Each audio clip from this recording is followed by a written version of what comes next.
देखो, two tangent TP and TQ are draw to a circle with a centre O from a external point T। Prove that PTQ जो है twice है OPQ के। तो देखो, इस क्वेश्चन में क्या है, हमारे पास ये वाला जो एंगल है PTQ, यानी ये वाला एंगल जो है इस वाला एंगल के ट्वाइस के इक्वल है, हमें ये प्रूव करना है। तो हम सबसे पहले क्या करेंगे, हम लिखेंगे TP जो है वो किसके इक्वल हो जाएगा, TQ के इक्वल। किसके, जो TP है वो किसके इक्वल हो जाएगा, TQ के इक्वल हो जाएगा। क्यों हो जाएगा, टेंजेंट फ्रॉम एक्सटर्नल पॉइंट। क्या हो जाएगा, टेंजेंट फ्रॉम एक्सटर्नल पॉइंट। जैसे ये हो गया तो हमारे पास ट्राइंगल TPQ जो है वो क्या हो जाएगा, आइसोसेलेस। क्या हो जाएगा, आइसोसेलेस ट्राइंगल हो जाएगा। आइसोसेलेस ट्राइंगल यानी जिसकी दो साइड इक्वल होती है वो क्या हो जाता है, आइसोसेलेस ट्राइंगल यानी समद्विबाहु त्रिभुज हो जाता है।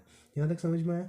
फिर हमारे पास क्या होगा, जैसे ही हमारे पास ये आया तो हम यहाँ पे क्या लिख सकते हैं कि जैसे दो साइड इक्वल होती है तो हमारे पास दो इनके अपोजिट एंगल जो होते हैं वो भी इक्वल होते हैं। ये और ये जो एंगल है इसे हमने नाम दे दिया 1, इसे हमने नाम दे दिया 2। तो इस हिसाब से हमारे पास क्या हो जाएगा, एंगल 1 इक्वल टू एंगल 2 हो जाएगा।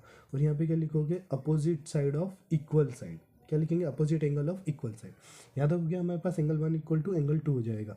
फिर हम नेक्स्ट बात करते हैं। नेक्स्ट हमारे पास क्या होगा, ध्यान रखिएगा, हमारे पास नेक्स्ट हो जाएगा एंगल PTQ। कौन सा, PTQ। देखिए यहाँ पर PTQ, ये जो हमारे पास PTQ है, ध्यान रखिए, PTQ plus angle 1 plus angle 2 equal to कितना हो जाएगा, 180 डिग्री।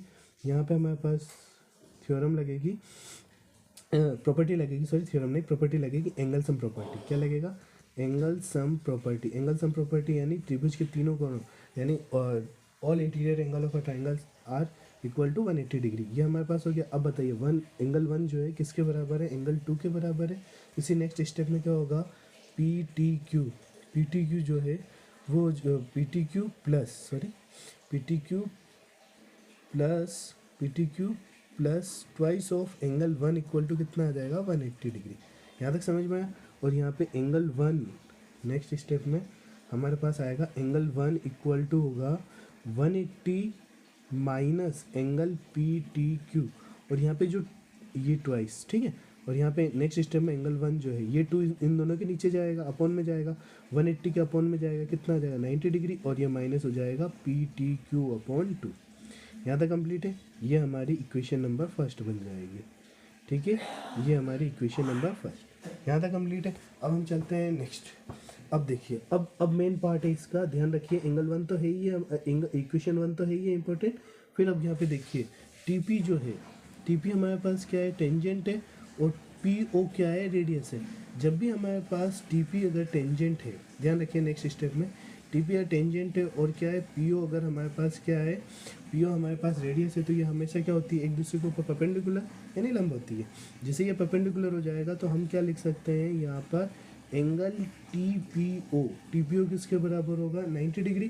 क्यों होगा, क्योंकि परपेंडिकुलर है, ठीक है। टेंजेंट और रेडियस के बीच का एंगल जो होता है वो 90 डिग्री होता है। यहाँ पर हम क्या लिखेंगे, यहाँ पे जस्ट TPO, देखिए TPO अगर मैं इस क्वेश्चन को जूम करता हूँ तो देखो, TPO दो एंगल से मिलकर बना है, एंगल 1 और इस वाले एंगल से। किससे, इस वाले एंगल और एंगल 1 से। तो मैं यहाँ पे क्या लिखूंगा, angle 1 plus angle OPQ equal to कितना हो जाएगा, 90 डिग्री। यहाँ तक समझ में आया, ठीक है, क्लियर है। अब देखिए यहाँ पर हमने अगर इक्वेशन 1 की बात करें, इक्वेशन 1 में एंगल 1 की वैल्यू निकाली थी हमने। देखिए ध्यान से, एंगल 1 की वैल्यू निकाली थी, पूरा का पूरा यहाँ लिख देना है। एंगल 1 की वैल्यू है हमारे पास 90 माइनस एंगल PTQ अपॉन कितना हो जाएगा, 2 हो जाएगा, इक्वल में कितना हो जाएगा। और सॉरी, यहाँ पर हमारे पास एक चीज़ और बाकी रहेगी, हमारे पास ये तो हो गया एंगल 1, और यहाँ पे प्लस हमारे पास होगा एंगल OPQ इक्वल टू कितना हो जाएगा, 90 डिग्री। अब देखिए 90 से 90 कट हो जाएगा, और ये जो है माइनस वाला टर्म इधर आ जाएगा, OPQ इक्वल टू कितना हो जाएगा, एंगल PTQ अपॉन कितना हो जाएगा, 2 हो जाएगा। 2 को इधर भेजेंगे, twice of angle OPQ equal to कितना हो जाएगा हमारे पास, एंगल PTQ। क्या हो जाएगा, PTQ। यही हमें प्रूव करना था, हेंस प्रूव, ठीक है। यहाँ